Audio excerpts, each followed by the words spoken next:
Yo mga idol, kumusta? Mandrig mga sports TV nga pala. Ating pag-usapan, breaking news, Barangay Nibra, jackpot sa bagong player at Religious P. Papalitan na nga ba bilang import?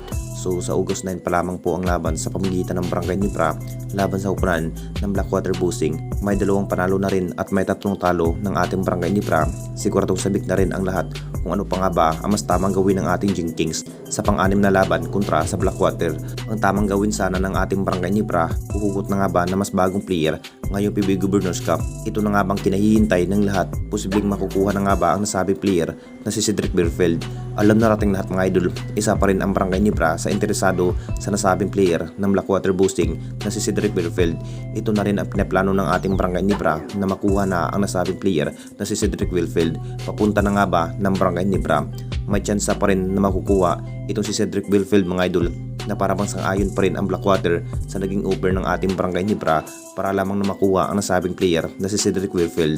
Mas karapat dapat na nga ba ang nasabing player na mapupunta, siguradong mabibigyan na mas mahabang-habang playing time. Mahusay rin si Cedric Bierfeld mga idol pagdating sa outshot shooting. Siya na nga bang dahilan kung bakit mas mapapalakas sa opensiba pag mapupunta sa kampo ng Barangay Nibra ang nasabing player na si Cedric Bierfeld. Kung titignan nating lahat mga idol, magiging big factor ito si Cedric Bierfeld kung sakaling mapupunta sa kamay ng ating Barangay Nibra. Kung makapagdesisyon na mapupunta ito si Cedric Bierfeld mga idol, magugulat nga ang lahat. Magiging importanteng player ng Barangay Nibra, jackpot ang Jing Kings kung makuha itong si Cedric Bierfeld. Big factor sa angking galing at husay sa pagkikipaglaban ang nasabing player na si Cedric Bierfeld. At dito na naman tayo sa isa pa nating balita, Riley Grigsby, papalitan na nga ba bilang import? Alam na nating lahat mga idol, masasabing hindi pa rin magiging biro ang kalalagyan ng ating Barangay Nibra kung ganito lamang ang magiging implikitang performance sa nasabing bagong import na si Riley Grigsby.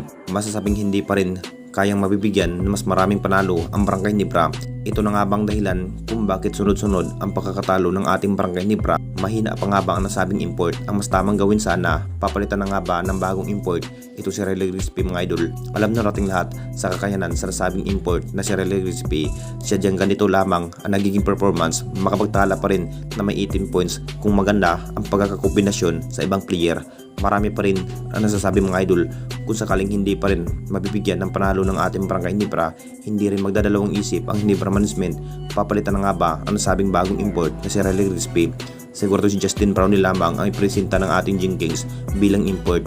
Confidence pa rin ang nasabing coach na si Coach Tim Kun mga idol na magagawa muli sa ating best import na si Justin Brownlee na mabibigyan muli na mas panibagong history na sa top 3 sa standing ang Barangay Nibra sa Group B. Ang karapat dapat sana na mai-improve ang magiging laro sa nasabing import na si Riley Grigsby. Anong masasabi ninyo mga idol tungkol sa ating video?